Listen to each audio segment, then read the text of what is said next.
भोपाल में आयोजित ब्रिक्स देशों की 11वीं सांस्कृतिक बैठक का समापन भोपाल घोषणा पत्र के साथ हुआ। केंद्रीय संस्कृति एवं पर्यटन मंत्री गजेंद्र सिंह शेखावत ने बताया कि 3 दिनों तक चले मंथन में सदस्य देशों के बीच संस्कृति और विरासत को बढ़ावा देने पर विस्तार से विचार विमर्श किया गया। सम्मेलन में 11 देशों के 55 प्रतिनिधियों ने हिस्सा लिया। इस बार सम्मेलन की थीम लचीलापन, नवाचार और स्थिरता पर आधारित रही। केंद्रीय मंत्री ने कहा कि पहली बार सांस्कृतिक क्षेत्र के लिए समयबद्ध लक्ष्य तय किए गए हैं। सांस्कृतिक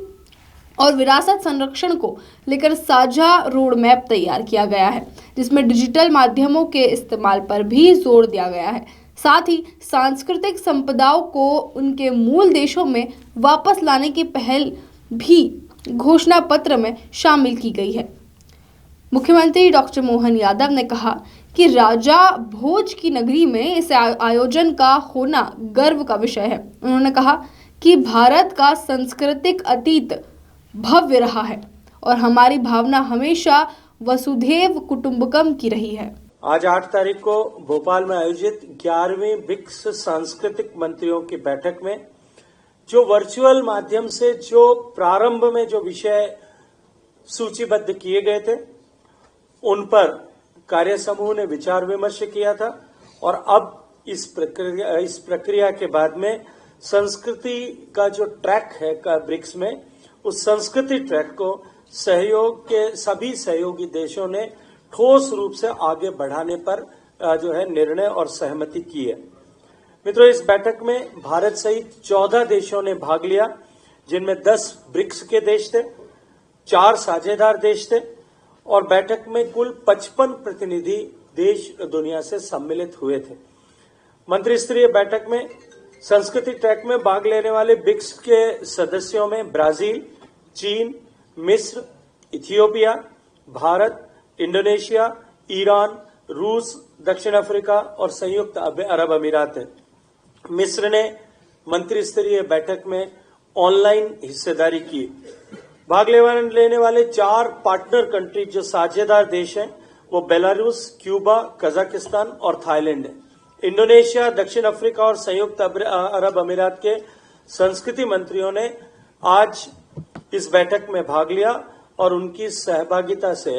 ब्रिक्स संस्कृति ट्रैक के इस सहभागिता ने ब्रिक्स संस्कृति ट्रैक के प्रति सभी सदस्यों की गंभीरता को जो है उधर प्रदर्शित किया है। मित्रों, भारत क्योंकि इस बार ब्रिक्स की अध्यक्षता कर रहा है, भारत ने विचार जो है थीम इस संस्कृति समूह की बैठक में रखी थी, वो थी building for resilience, innovation, cooperation and sustainability. और जिसका हिंदी में यदि मैं रूपांतरण करूं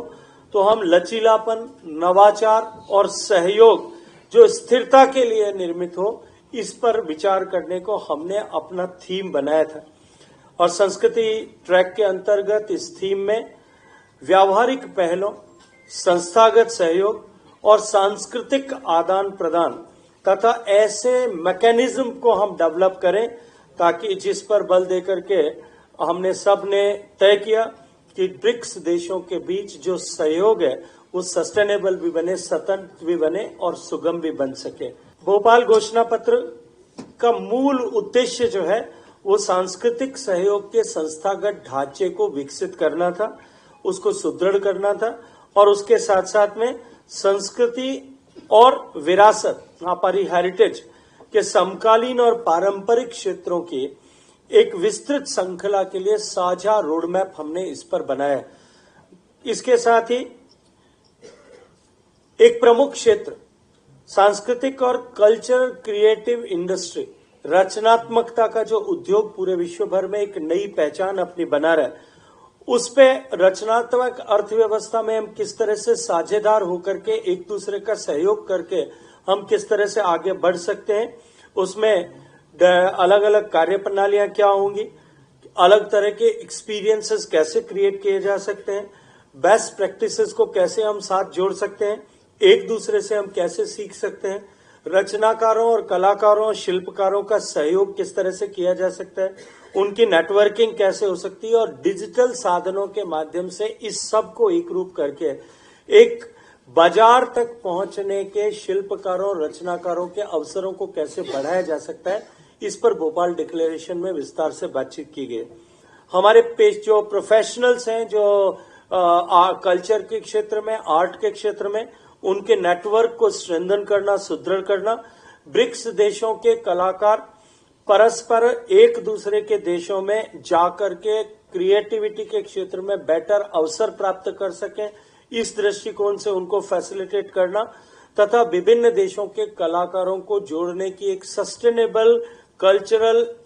जो एक्सचेंज की एक प्रक्रिया निर्धारित हो, इसके ऊपर सभी देशों ने सहमति व्यक्त की है। ये बात सही कि राजा भोज की नगरी मध्य प्रदेश की इस राजधानी में संस्कृति मंत्रियों का ये सम्मिलित आयोजन, ये हमारे लिए गर्व और गौरव का विषय है। यशस्वी प्रधानमंत्री के नेतृत्व में देश के लिए कितने प्रकार से काम और उन कामों की गुणवत्ता, उन कामों के पीछे का गंभीर निहितार्थ पकड़ करके हमारे देश की अच्छाइयों को दुनिया के साथ बांट करके हम अपने इस देश के अतीत के गौरवशाली पक्ष पर गर्व कर सकें। ऐसे में अगर सारे विषयों के साथ देखें तो कल्चर का, अतीत का हमारा बहुत स्वर्णिम अध्याय रहा है, उसको जीवंत करते हुए, और वो सभी वेद वाक्य जो माननीय मंत्री जी ने भी बोले, हमारा तो भाव वसुधैव कुटुंबकम का है। हम अपने उस वसुधैव कुटुंबकम के भाव के बलबूते पर कल्चर की जो अच्छाइयां, जियो और जीने दो, सर्वे भवन्तु सुखिनः, जो उनने वेद वाक्य सुनाया, सच में वास्तव में आज ये नगरी धन्य हुई। हमारा राज्य आभारी है माननीय मंत्री जी का, और इनके माध्यम से वो सारे स्वनाम धन्य अलग अलग देशों के माननीय मंत्रीगण या वहां के अधिकारीगण हमारे बीच पधारे। कई लोग तो पहली बार आए, पहली बार लोगों ने भोपाल देखा और अब यहां से सांची जा रहे हैं। मैं अपनी ओर से माननीय मंत्री जी का आभार व्यक्त करूंगा, माननीय मोदी जी की उस भावना के अनुसार कि मध्य प्रदेश ये देश का दिल है और देश का दिल ऐसा ही धड़कता रहे और आपका साथ मिलता रहे। प्योर श्योर दूध और घी, माँ के प्यार सा, मिलावट से दूर, भरोसे से भरपूर, प्योर भी श्योर भी।